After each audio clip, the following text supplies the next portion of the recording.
Rachel, we are here. We are, and I've been so excited for this. I really have. And you know, my first reaction? Wow. I know. Amazing. Incredible setting. Yeah. But your second one? Second one, hot. It's got to be, hasn't it? It's really melting, isn't it? But interesting, isn't it? You look at the planting and everything still looks incredibly fresh. Yeah, you're right. Fresh as a daisy.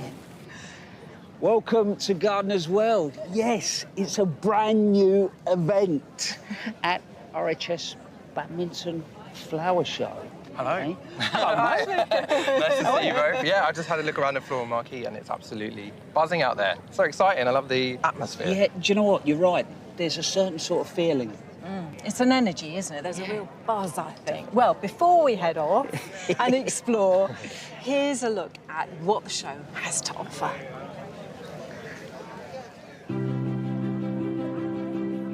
Set in the heart of Gloucestershire and surrounded by the limestone Cotswold Hills, this area is famous for its fertile soil and honey-coloured stone. In the peak summer sunshine, the showground looks magnificent. This show feels really fresh. It's got some really cool vibes, and I'm really excited that it's come to Badminton.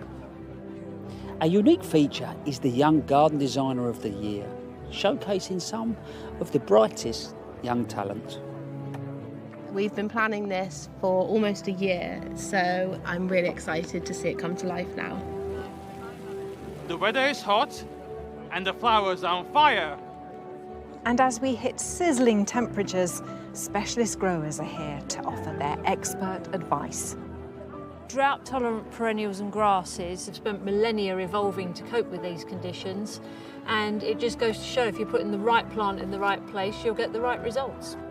A radio drama loved by millions is reimagined into a show garden in celebration of the Archers' 75th anniversary. I'm the self-proclaimed world's biggest Archers fan, so I'm here to see what Ambridge is like in real life. The show is also attracting local celebrities, like designer Kath Gibson-Padgham, who is tapping into the botanical heritage of the estate. Badminton has this extraordinary history of zonal pelargoniums. They first came here as far back as the 17th century. So for me, I'm so excited to be here and celebrate. The landscape is so beautiful that the gardens feel like they truly belong here. This new Cotswold floral celebration has all the makings of a fabulous show.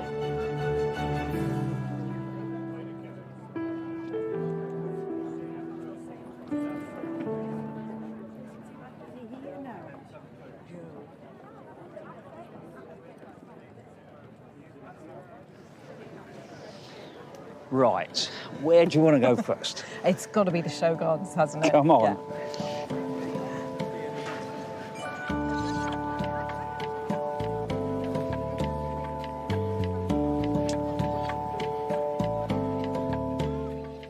Those pools, I think that's a really clever little detail. They encroach the path, so you slow, and then they're slightly reflective.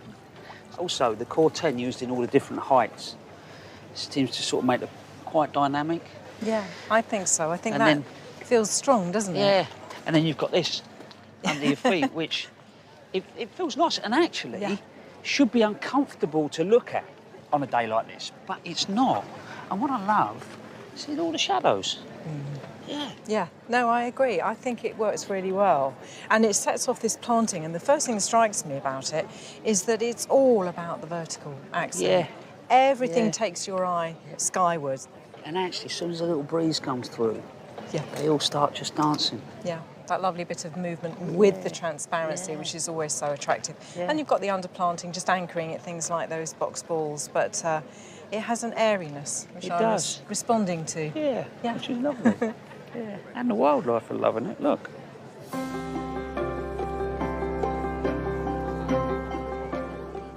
This one has a very different feel and a lovely, easy elegance. I like the way that these columns pick up on the bark of the trees, so they're very tactile and textured. It's a delicate planting palette using mainly greens, so feels very verdant and creates a gentle sense of calm.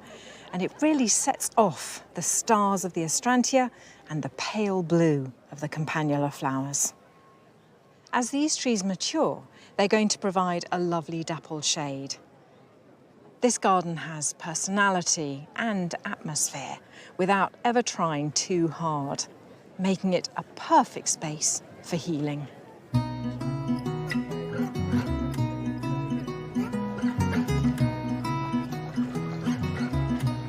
Can I just spend the rest of the day? Yeah. It's lovely, isn't it? The sound of the water. Yeah, and you don't have to have a huge water feature, do you, just to get that sound? And also, on days like today, when the weather's like it is, the water cools the air. You know, so that's why we're drawn to water. Exactly. And I love this as well. You know, when you've got like a stepping stone or something that really makes you engage. Yes, That's that's true. So it's sort of, it's a bit of a feel journey, like- isn't yeah, it, it is, around isn't it? this garden? Yeah. And I like the sense of the place as well. So it's all about Oregon. Yeah, it is. And the diversity of landscapes that you get. And very simple in terms of planting. Yeah. Lots of this lavender, and it's all wild and woolly, isn't it? Yeah, it's it it's is. sort of not in a little Yeah. lavender hedge, which I love. Yeah. And all of these lovely flat top achilles as well, perfect for the pollinators. Now, so much of when we're talking about, you know, planting design, a lot of it, you know, we get drawn to the flowers, but actually just looking at them as shapes and forms Yes, and how they work with each other. yes, and then the colour almost comes after that, Yeah, it's like doesn't a it? bonus, isn't it? Yeah, very nice. Yeah. Well, that's Oregon done. Yep. Loads more to see. Okay, where should we Come go on. next? Come on.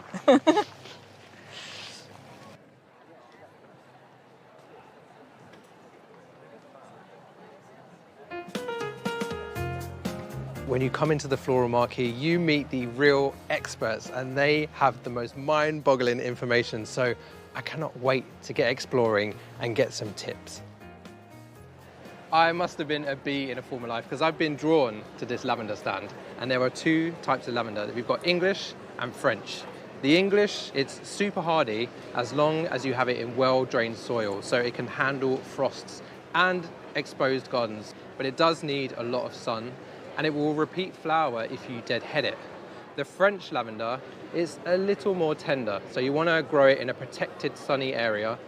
And if you have clay soil, you can still grow these lavenders, but you need to grow them in pots. Lavenders are super easy to propagate, so you can get free plants from your own garden. This time of year, you can take semi-ripe cuttings. This means it is slightly woody at the base, but still soft at the top. You just strip off all these lower leaves, pinch out the tip to stop it losing too much water, and there you have it. By spring, it will have roots, it will be growing, and before you know it, you'll have a whole field of lavenders yourself.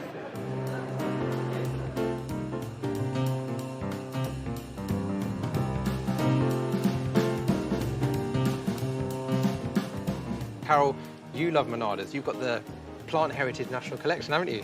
I have, and I absolutely adore my collection. They flower all season, don't they? They're They quite do. easy to look after. They get bees on and butterflies, nectar rich. Very nectar rich, and as you rightly said, they flower from July through to the first frost. They're the royalty of the herbaceous border, the late flowerers. So the cut flower that I grow is Monada Loddon Crown, and that seems quite easy to grow. It's in a hot walled garden, really good drainage. But are there any new exciting varieties that you've got on your stand? I've been given one today. It's from Ireland, and it's called Danish Dark. Ooh. And it's absolutely stunning. I think we can expect it to be in this country next year. Okay. It is the most marvellous monada. Oh, it's exciting. I think I might have to add that to the cut garden collection. Oh, please do. The dark bracts alone are worth having. Gorgeous, gorgeous.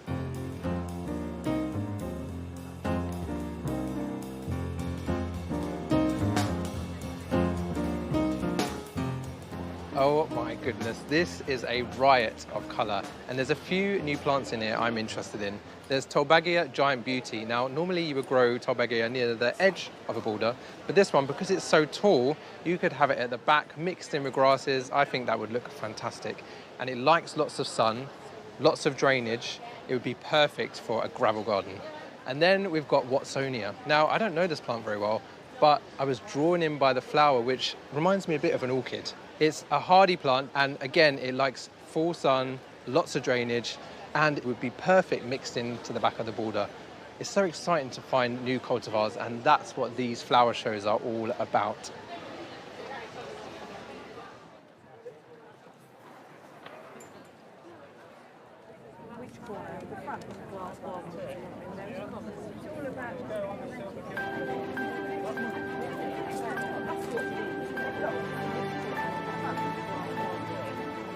This garden really speaks to me because it's all about the Cotswolds, and I live in the Cotswolds. And there are some classic features like the dry stone walling around the edge, which is such a beautiful backdrop to planting.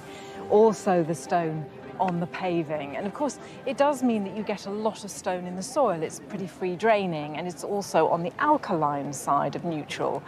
And it means if you want to grow anything acidic, well, you're better off growing them in a pot. But look at the planting here, it's so beautiful. I love those Nymphophia coming up there with the cosmos next to them. Wonderful with the roses going up over the arbour. Lovely planting as well, just edging the main bed. It's very beautiful. It's a little bit chocolate box, but in the best way, and I love it.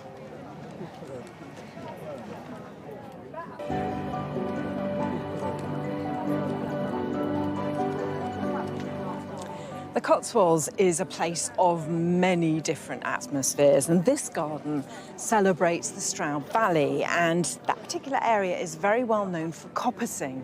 And so here you've got all of the structures, things like that wonderfully sort of wild archway and the dead hedge along one side of the garden, which is all about the coppiced hazel, so it really sets the scene perfectly. And then it's a garden of two halves. So here, much more sort of edge of woodland, but very much in a garden style. So you've got things like the Actaea there. The Actaea's got this wonderful dark stems and foliage. It's called Chocoholic. And then here at the front, this is all very loose, much more sun-loving. We've got things like ragged robin, there's the betony, there's lovely little wild strawberries and all of that wild carrot. So it's really soft and beautiful and has lots of movement. Now, of course, all of the growers who come to the show are aiming for perfect growing conditions. So for grower Annie Godfrey from Hertfordshire, who grows resilient and drought-tolerant plants, how did she get on in the run-up to the show in 38-degree heat when the pressure was on to get those plants up to the mark? It has been really hot, really humid, really uncomfortable to be out in. We've experienced the hottest days on record for June. In terms of work on the nursery, that means that we can't really get on with much except watering. There are so many jobs I could be getting on with and want to be getting on with, but I just can't because of the heat. My name is Annie Godfrey, and I'm sitting here at Daisy Roots, my nursery, where we specialise in perennials and ornamental grasses.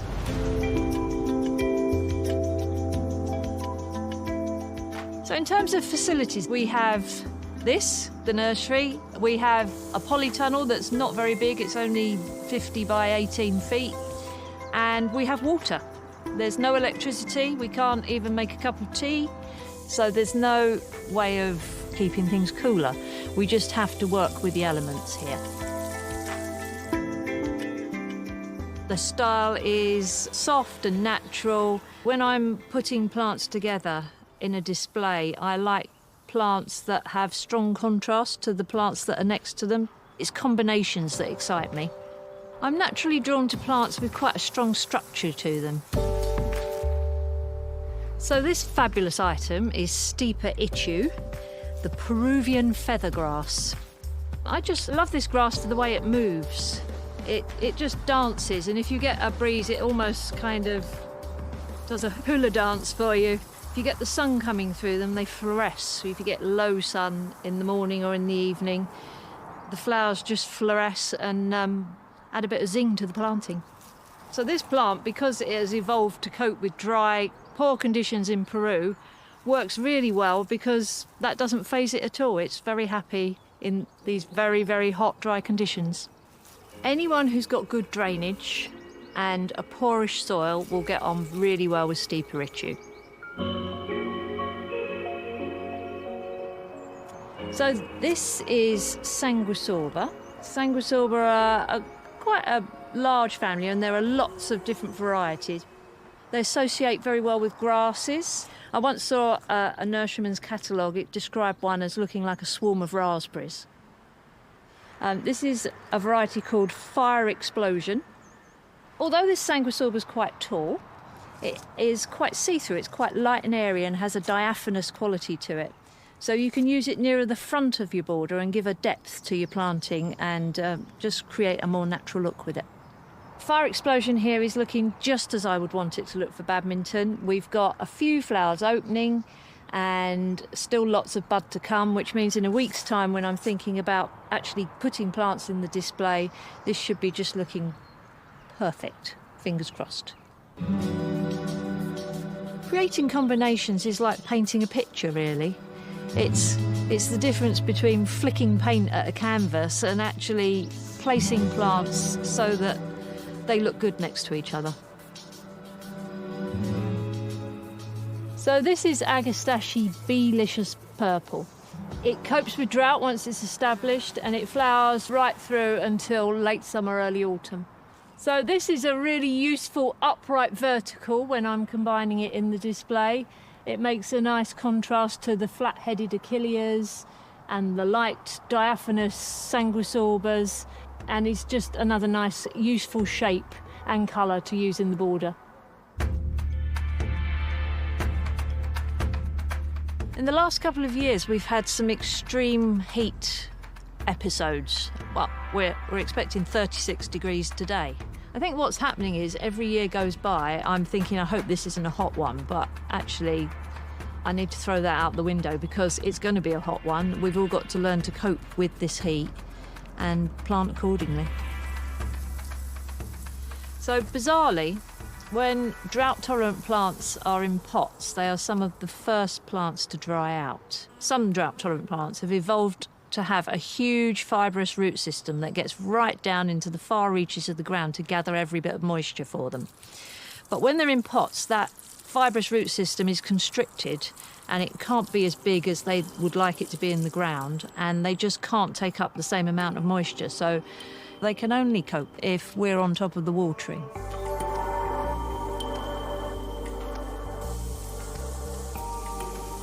During a heat wave like this, a typical day starts early in the morning with watering the whole nursery. Then there's not really much else we can do during the day, so I'll come back late afternoon, early evening and go through the whole process again. And by doing that twice a day, we're just keeping everything in tip-top condition and making sure nothing gets missed the first time. These conditions are definitely putting the plants to the test. We still water by hand because then we get the chance to look at every individual plant as we're going round, make sure it's getting exactly what it requires. So we're not letting any individuals get missed by a watering system. And it also gives us the opportunity to just check that plant's individual needs. So in a heat wave like this, watering plants in pots is critical, but we don't water everything here at the nursery.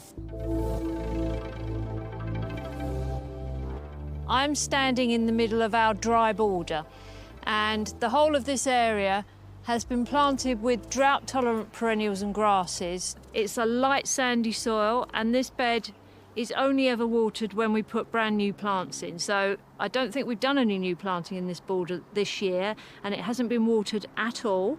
And as you can see, everything is thriving.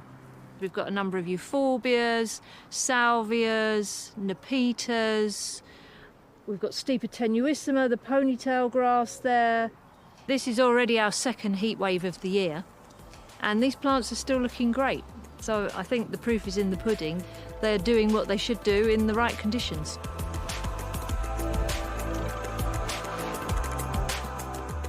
In some ways, I've been quite surprised by how resilient the plants have been in this heat wave, but thinking twice about it, these plants have spent millennia evolving to cope with these conditions, and it just goes to show if you're putting the right plant in the right place, you'll get the right results.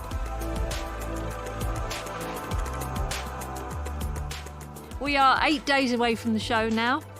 I hope next week will be a bit cooler for both me and the plants, but despite the weather, I think we're going to be right on course for a good show at Badminton.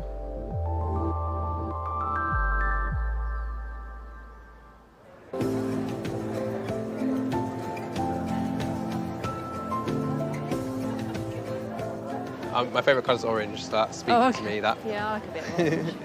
But Annie, you made it. We did. How do you feel? You relieved? Hugely relieved, yes. Thank you. Well, it's looking incredible. I love the Oenothera with the allium. Lovely pastel-y colours, but also the shapes. Yeah. Really good. What's your favourite combo? I think my favourite is the steeper Itchu over there with the echinacea coming through it. That's beautiful. I love that. It's a really special garden. It's obviously something we're going to see a lot more of now with the change in climate. Yes, whether we like it or not, the climate is changing and we need to plant plants that can cope with that, Yeah, but what about our winters? Because they're still wet. Yeah, so these plants can cope with the dry summers, but they can't cope with poor drainage in the winter. So if you're on a heavier soil, you need to improve it. Yeah, and people can do that, can't they? If you're recycling materials in your garden, you might have a patio maybe that you've dug up for some reason. You've got aggregates left over you can crush. You could use wash builder sand. Yeah, works absolutely. really well. Yeah. So there is ways around it, but with drought-tolerant plants, it's not just kind of put it in the ground, chuck it in there, leave it. No, these plants are going to need lots of watering to get them established, and then this time next year they're going to be looking after themselves. I think a good watering once every 5 days or so, if it's like this, a really good soaking rather than little and often, and then the roots go down rather than sit near the surface. Yeah, encouraging that deep rooting. Yeah. Well, it looks fantastic. I think this is an amazing example of how beautiful drought-tolerant planting can be. So thank you for sharing it with me. Not at all. Thank you very much.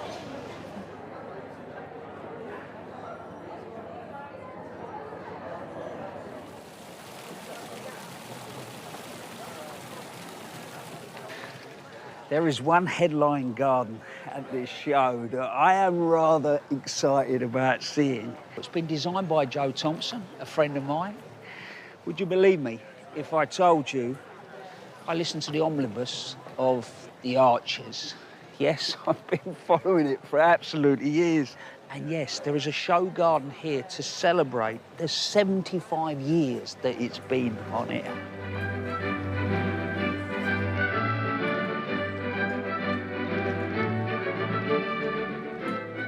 I am a super fan. So when they did call, well, it took me about a nanosecond to say yes for a start. From that call, how did you then create this? And it's Pat and Tony's garden, so they own Bridge Farm. Bridge Farm, yeah. So actually, they're really early organic farmers. Absolutely, they're always at the forefront of new ideas in farming. They're trying those ideas out. And this is their front garden, which was destroyed a while back in a sewage spill. Yeah. And so they have been rebuilding and replanting the garden. So everything that's been done has been done with the question, would Pat or Tony do this? Yeah. So really kind of getting under their skin. And on that note, in front of that hedgerow, there's a beautiful quince tree. Yes, which was a present. And that's in the storyline. I've been liaising with the producers to make sure that all the storylines work with this garden. So the quince tree was a present, and the rose is in the story as well, the Tottering by Gently rose. I don't want to give any spoilers, but Tony was actually planting that. Wow. It was all strictly confidential. I mean, imagine trying to keep a secret. Friends who've come out of the woodwork as Archers fans, people who I've known for 30 years who I didn't know were Archers fans, so trying not to tell them was really hard.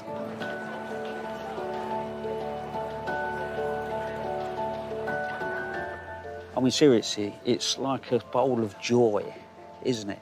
I've had real fun with the colour in this garden. It's inspired by, you know, all those lovely front gardens that you walk past and they're just full of the most abundant colour, really sort of uplifting, that makes you smile as you go past. And I thought, I want to get a sense of that in this garden. And then it drifts out into the little areas where we've got different elements that hopefully, whether you're an Archers listener or not, you'll find something that you like. And there are lots of little Easter eggs dotted around, little kind of clues that hopefully, I'm really looking forward to watching people's reactions to see if they notice the little model cars and that kind of thing. Mate, honestly, I think people are going to turn up and they're going to absolutely love it.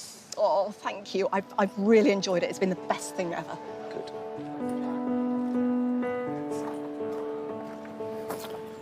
One of the wonderful things about coming to shows like this is the amount of expert knowledge that we get to tap into. And over the years, so many of those faces become familiar to us. So, I think it's wonderful when every now and then a new young grower appears. Well, a few days ago, we caught up with Zav Edge, who only set his nursery up 6 months ago. Morning, girls.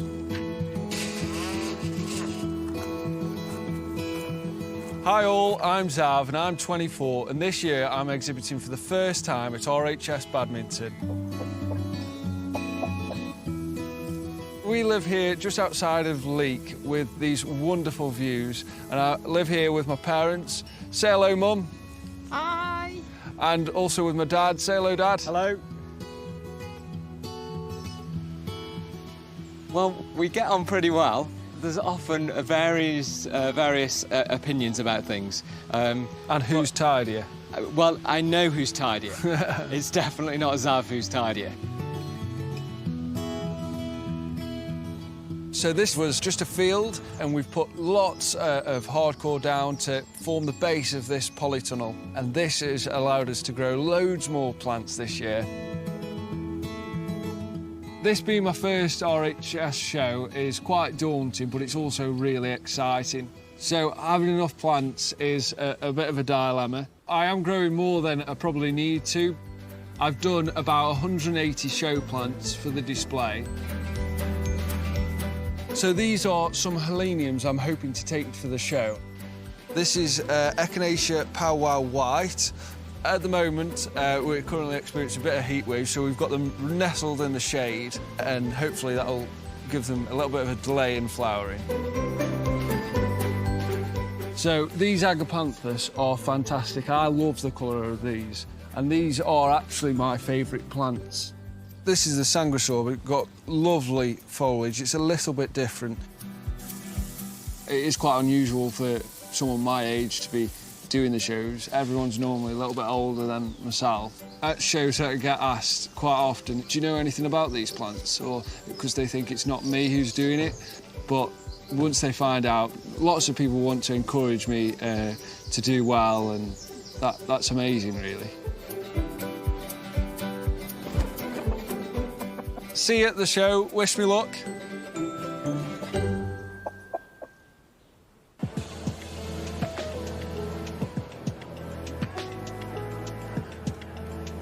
Zab, how did this all start? Well, it all started from home. We were filling our borders at home. We grew one too many, so I had to start to sell them. And then, yeah, we sort of got to this point. I'm just going to do something, all right? And your first ever show, yeah, and you get one of these. I know, I can't believe it. Some people would say that's showing off, honestly. Oh, wow, that's an incredible story. Yeah, well, thanks very much, yeah. What is it then that sucked you in? A big thing for me is seeing, like, people when they take them away or plant them in the garden. That's great to see other people enjoying my plants in their garden. Yeah. That's the highlight. You can see it, though, in your face. Yeah, so the stand, yeah. You know, did you have an idea as to what you were trying to achieve? Yeah, I had a rough idea of what I was going for, with various grasses to provide the height and the flowers to offset the different colours, but there's no real detailed plan. So basically, you've just come, arranged them and packed them in and what have you, yeah. I'm going to really embarrass you now. Dad, can you come in? Cheers. Hi. I'm going to ask you a question first. OK. Before all of this started, were you into gardening?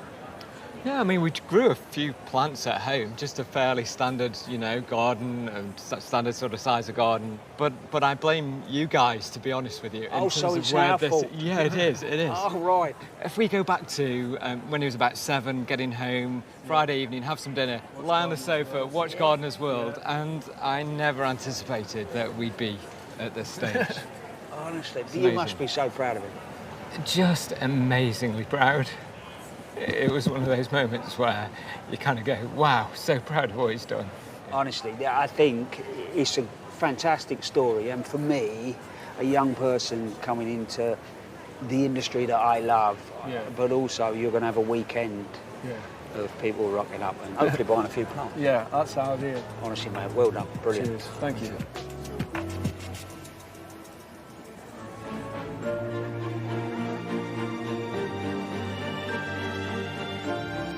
Badminton is obviously a glorious backdrop for a flower show, but it's much more than just a pretty facade because there are real gardening credentials that go back here nearly 400 years.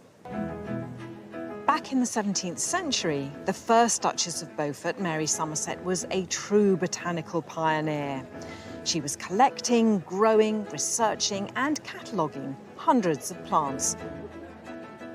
Until recently, Mary was thought of as a lady hobby gardener. Well, now she is being recognised as being a really important botanist in British gardening history. These days, that legacy goes on. Many of the plants she introduced and studied right here at Badminton are still grown here, and indeed all over the world. Most famously, Millfield Gem, a fabulously flowery hybrid ivy pelargonium. And this show continues very much in that vein because it's the only RHS flower show that has a category for young designers, and it gives them a perfect opportunity to flex their imaginations and their muscles.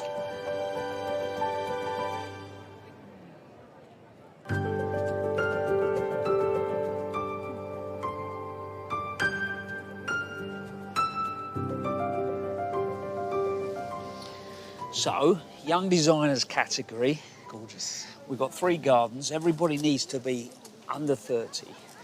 Yes. A fantastic way to cut your teeth if you're new into garden design. Definitely. It's a lot of pressure, though. Yeah. A brand new RHS show. Yeah. And you're designing a garden, the public are going to see it, and you're being judged. But actually, design-wise, it's a little cracker, isn't it? Because Yeah. it's quite simple in its layout. I love the sort of repeat of the squares and the sort of rectangles. Love that. And the purple that's working its Yeah. way through. I love that thread.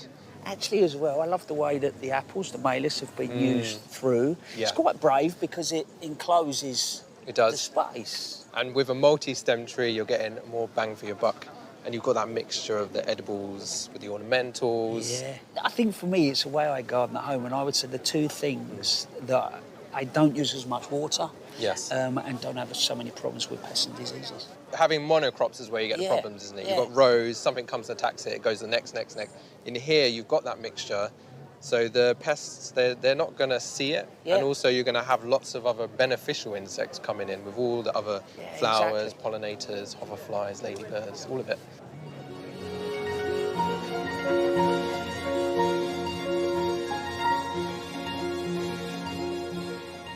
Adam, another exciting young designer here. She's created this beautiful winding pathway, bright colours. Actually, straight away, it feels very different, doesn't it? Yeah. But I'm drawn into this area. You and me both. Can we have a seat? Go on, yeah. This is gorgeous. It is. Really beautiful. So many shades of green. And that's something that is a bit underrated, I think. Our human eye picks up so many different colours of green. And straight away, you can appreciate all the different shapes and forms and finishes of the leaves. Yeah. But I think sinking down into a space in a garden is a really simple thing to do. Yeah. But actually, a lot of people don't do it. And you feel different. Your eye line changes. Yeah. You feel completely immersed and hugged by this Yeah. area. And I love that you can see now all of that texture and colour. It's a cracking little space. It really is. But I'll catch you later. See you later. I'll see you in a bit. Cheers. It always fascinates me as to where designers get their inspiration from. And on that note, our final young designer, Sophie Leo, lives just down the road and has very much used this local landscape to inspire her garden.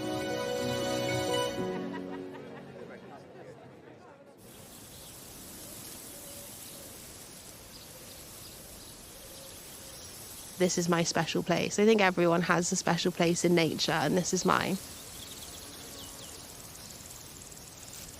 Sounds of insects, there's the birds, an open sky. It's just the sound of the British countryside, isn't it? I'm Sophie, I'm a garden designer from Bristol. This year I'm designing a show garden inspired by this landscape. This is the place that I come when I need somewhere to help me work through emotions.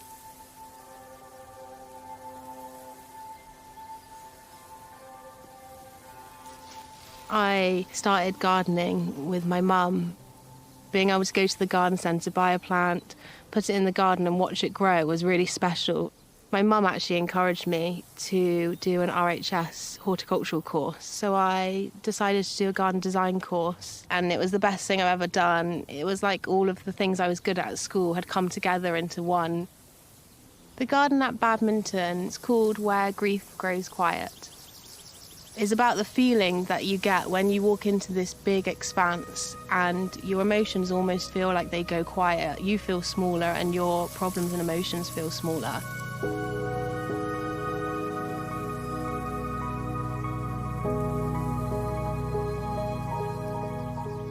This crumbling wall is actually the initial inspiration for the design, and it spoke to me because this wall is offering protection to these self-seeded trees that are inside of it. This is the Acer campestre tree, and it's one of the main trees in the garden. This is a staple of our British hedgerows. This one looks like it's just self-seeded here. It's got a really beautiful shape, and the stem as well looks really gnarly and old. But this is a really lovely example of the pink seed heads that appear this time of year. So hopefully the one we have in our garden has these on as well.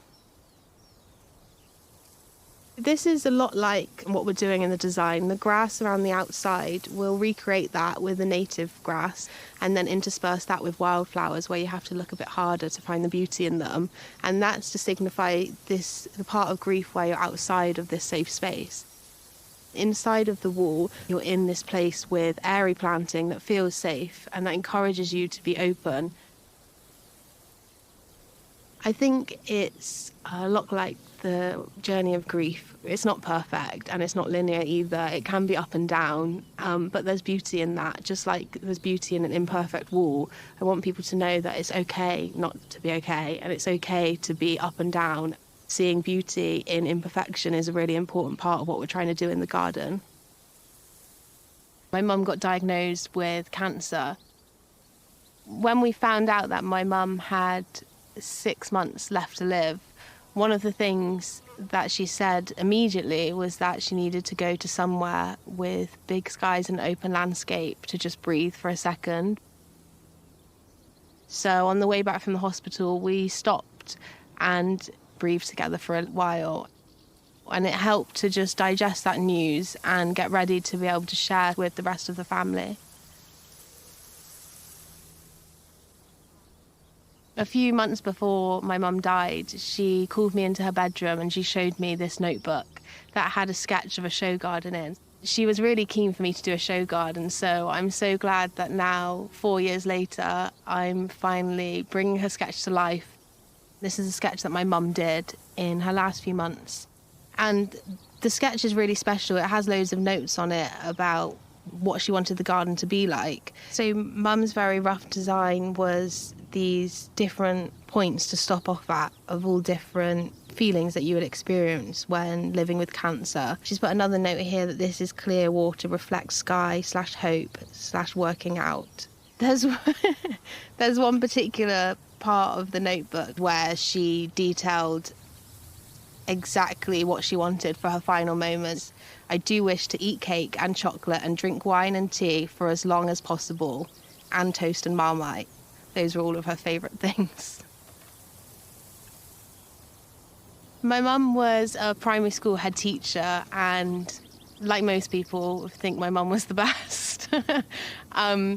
She was always about helping other people. That was like her whole ethos in life. And she was one of those people that always picked herself up and got on with things.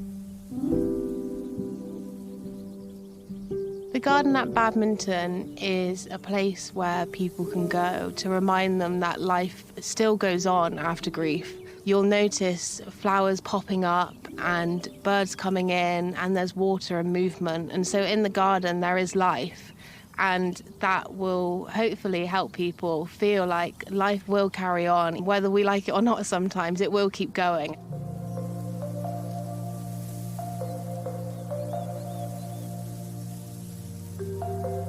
I want people to feel like they can be sad and it not to be a taboo or something they need to hide away from.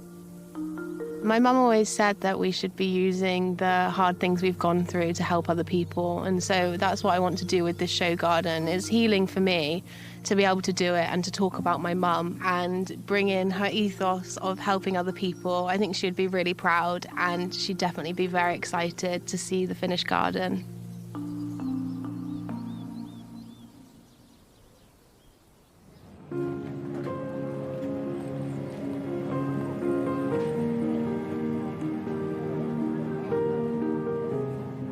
Sophie, a gold medal. I want to state the obvious, your mum, I think, would be so, so proud of what you've achieved. I think she'd be very happy with the gold medal. Yeah. Looking at it as a garden, though, and as a designer, material selection, beautiful, the planting sits comfortably, but I love the details. Yeah. Like the Acer Campestre coming up through the wall. Yeah. You know, every little detail that you saw and photographed in the field, you seem to have managed to work that in a really comfortable way. Yeah, because I've spent a lot of time there and spent a lot of time there in my grief and not in grief as well, in a happier moment. So it all came together really naturally, which I think is what makes it so successful, because none of it's forced. Yeah. It's all real. And yeah, like the planting, for example, does exactly what I hoped it would do and reflects that meadow type feel of that light airiness that you can walk through. You know, young designer, gold medalist, you know, what's next? I hope to be able to create maybe another show garden once I've had a bit of a sleep. Creating a garden is one thing, but to finish with a space like this that carries real atmosphere is a completely different thing. And I walked in here and it's a goosebumps, you know, and I know you've put your heart and your soul into this. People say you can have tough moments and you definitely get very tired, but actually me and the team I've had have had the best time. And we did all the planting together, and you can tell because I still have That's impressive. soil under my nails. I've touched every plant. I've been inside each border. But yeah, I can't wait to go and get my nails redone. Bless you, that's a good sign. Be proud.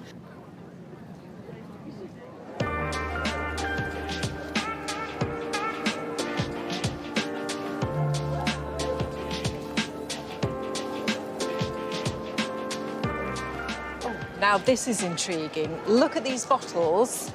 I think what they're doing here is they've taken cuttings, but from perennials, and they've just dropped them into water, because I can see the roots forming there. I'm just going, excuse me.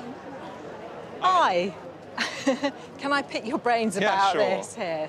So it looks to me like you're taking perennial cuttings and just dropping them into water. Is it that simple? It really is, and this is just plain tap water. These Persicaria, they do really nicely in water. I like to think of the nodes on these Persicarias like the engine room where stuff happens, and you can really see those roots coming through from there. And this has happened within 1 week, 2 weeks, really. You can get roots like this, so yeah. That's extraordinary, isn't it? So this is Salvia Naomi tree, lovely kind of light pink flower with a dark calyx, and this has been in maybe just a couple of weeks. Lovely roots forming there, and this is already at the point where I would be potting this on in a nice kind of gritty compost, just looking after it in a pot a little while, and then getting it ready to plant out. But yeah, just normal tap water, and it's just really magical watching these roots form, and it's something anyone can do on their kitchen windowsill or something like that. So somewhere reasonably bright, but not in direct sun. Yeah, that's right. You don't want to be in blaring sunshine, but bright indirect light, and yeah, just watch the magic happen, really. So is there a perfect length for the roots before you pot them up? I think when you've got about 1 centimetre or 2 of root, then pot it on. If you let them get really long and really tangled and matted, they just don't take so well when you put it into soil. So yeah, 1 centimetre or 2, then pot it on, then just keep an eye on it for a little bit in the pot, and then should be good to go as a nice new garden plant. Well, you've completely inspired me. I'm going to be doing that a lot at home. In fact, I might start when I get back tonight. Brilliant. Yeah.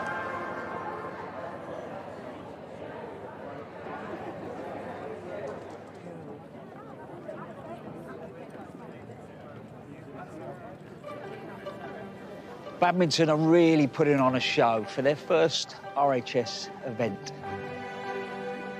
And being Badminton, they have gone big. Wow.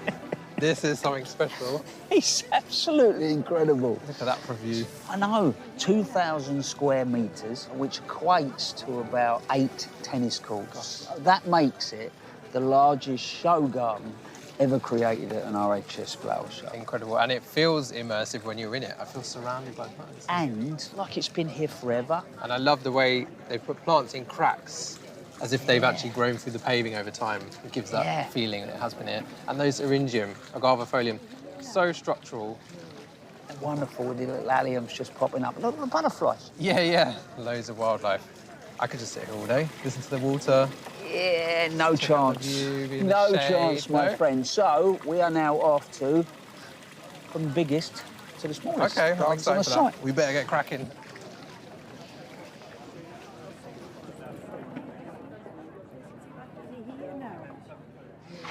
So, other end of the scale, these are called pocket planted. Okay. And I think at first glance, you can see don't need a lot of space to come up with creative ideas. Definitely, there's so much inspiration you could apply to the average-sized garden here. Yeah, I keep looking down. I keep looking down there. I see you're distracted. I think I might just stay and enjoy this. Don't go paddling. I know it's hot. I'm going to go check. Something's caught my eye over there, Right, so we'll see you in a bit.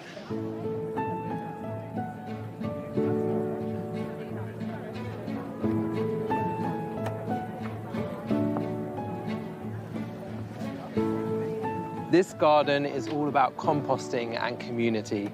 People have given their green waste to a community composting scheme, and in return, they get this lovely black gold. And this is perfect for the soil because it helps to retain the moisture. And the plants in this garden reflect that. You've got Filipendula, you've got Digitalis, and this gorgeous Thalictrum, which has these white frothy flowers. And they love a moisture-retaining soil. So if you start with good compost, you will get great plants. And it just shows that dead material can produce life, and that's what I love about this space.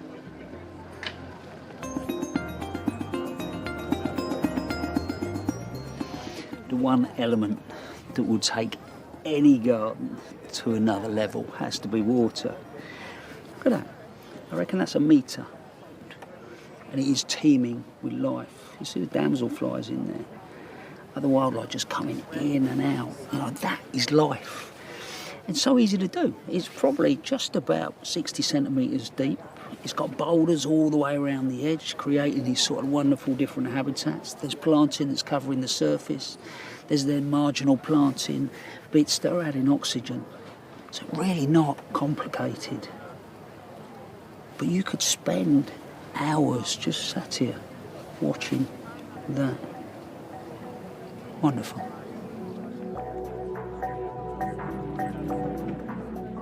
This garden is all about butterflies, and just sitting here, I've been amazed at how many pollinators have been visiting.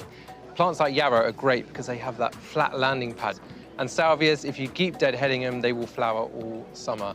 I haven't got a big garden, I've got a balcony, and I grow everything in containers. I planted it just this spring, and it's been amazing to see how many insects have come to visit, and it's such a joy to watch. When your garden is buzzing with life, it makes you want to get out there and just be in it. So I encourage you to plant as many nectar-rich plants as you can. Now, last week, we visited a grower who harnesses the power of pelargoniums. Kath Kidston Pagem may be a name you recognize from floral textile design, but now she's using her creativity to harness the fragrance from her favorite plants. There's something extraordinary about the fragrance of pelargoniums. All of them have this uplifting feeling to them. There is something very emotive about them. Definitely a creative trigger. I'm Kath Kidston, I'm in my garden in Gloucestershire, surrounded by my pelargoniums, preparing to get them all ready to take them over to RHS Badminton. The only thing I've ever really known how to grow, I've not got very good green fingers, is geraniums, or really the kind of pelargonium varieties that need to live in the greenhouse. Gradually, I began to collect the ones that have all different fragrances. Rose, mint, lemon, mint chocolate, cinnamon, Old Spice, kids' favourite cola. It's hard to describe, but the uplifting, calming feeling of being around all these plants, learning about the new fragrances, learning how to look after them, I got very absorbed into that kind of world. This is one of my favourites. It's called Pelargonium radens. It's not really about the flowers, but the scent of this. It's a kind of combination of rose, lemon, mint. It's the most uplifting fragrance. This is the first one that I started working with. It's that, for anyone who knows a classic geranium fragrance, that is really it. Scented leaf pelargoniums, they really take me back to my childhood. And from that, there's a series of memories, like obviously the garden at home, being out as a small child. But then I had a grandmother who was a tremendous gardener, and she would give me the job of watering her geraniums. Quite an onerous task, actually. And I think when I began to collect my own, I actually had picked up more knowledge subconsciously than I was aware of. It's Pelargonium Maple Grey, and it has these most extraordinary, strong sherbet lemon leaves. It does have quite big flowers, this one, big bright flowers, but amazing, unusual leaves. Quite temperamental, that's the only thing with it. If it's given too much water, the leaves will go yellow pretty quickly. When I start watering them and feeding them in the spring, I tend to put a little water in the saucer rather than watering from the top, and they gradually, you can see how much water they want to take up. They originate from South Africa. What they love is getting quite dry, having a big drink again, and start all over. They don't like little drinks every day. One of the things about pelargoniums is they're not hardy. They don't like being left out in the winter. I mean, they can survive in a warm, sheltered spot, but if they get too much rain, too much frost, it rots their roots, and that's the end of it. And so obviously bringing them in is important. If you have a windowsill, they'll thrive very well on the windowsill, but it's good to cut them back, not give them very much water, keep them pretty dry in the winter, and then come the spring, you'll begin to see signs of life. One of the challenges when it comes to the winter is a lot of my pelargoniums would have grown quite leggy and large, and they won't fit back into the greenhouse. So I either have to cut them right back to make room, or some of them I take cuttings September time and build a new collection to start over the winter. I find some nice fresh growth on the plant. So there's a nice shoot here with no flowers on it. Snip it back down here. Take off most of the leaves, right to the very tip actually. So I've made a mix which is part peat-free potting compost, and added to that a little bit of perlite and sharp sand, which makes the soil mix lighter, which I think the plants prefer. So there's a nice loose mix. I'm going to dip these in water from the watering can here because I think they're better. Just pop them in. They prefer being down the side of the pot. That one can go here. Don't press it down too much. And then this will need a little water. I'll look at that in a day or two, but I'll keep it just slightly moist and not too much. Hopefully, in, say, 3 weeks' time, we'll see those beginning to grow.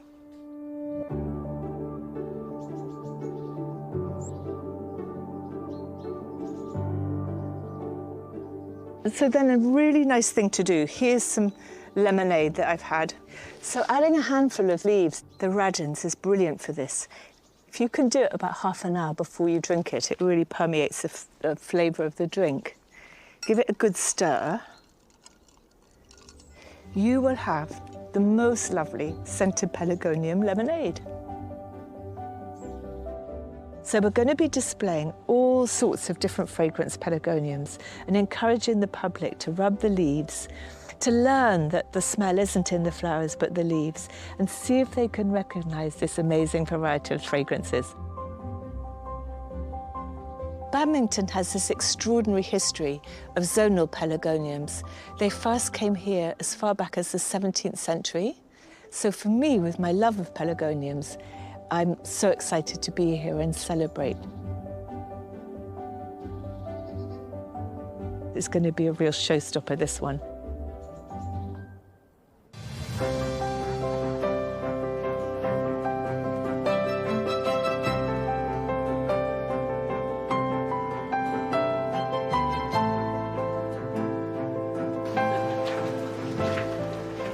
I have to say, Kath, you are a woman after my own heart. I also have a passion for pelargoniums. I can sort of feel it emanating from you. They're beautiful, aren't they? Yeah. They really are. Really stunning. Yeah, there's so many delicious smelling ones. Always the leaves, not the flowers.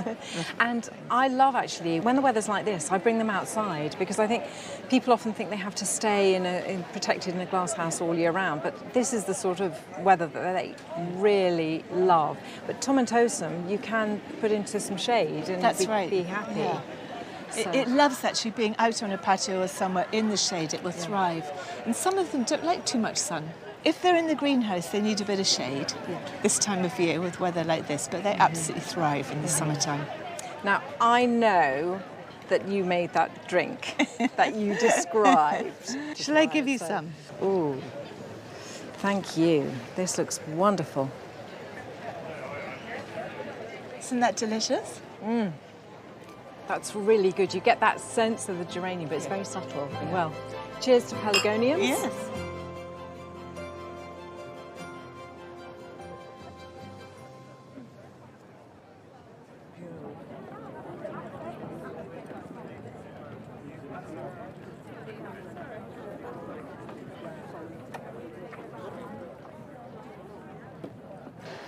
Ashley, what an incredible day. We have managed to fit so much in. I'm proud of us. But there's so many ideas as well, from big spaces like this to those small pocket gardens. There's so much to take home. Yeah, there is. Do you know, I love seeing new, young designers come into shows. And for me, there was a little magical moment. I had a wonderful conversation with Sophie that had created a garden inspired by her mum, you know, and it really demonstrated that power that a garden holds. They are transformative spaces. I love that. Yeah, I love that. Yeah. Oh, here we go. Hello. I can tell from the body language that you two are inspired. We're so immersed and into it. Yeah, honestly. No, it's been amazing, incredible. isn't it? It's just been incredible. I agree. Incredible. But unfortunately, all good things have to come to an end. And sadly, this is the end of our programme. But the Badminton Flower Show is on right through until Sunday, and I really urge you to come along. It's fantastic.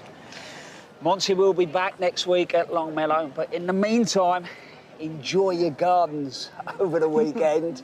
Be careful in the sun.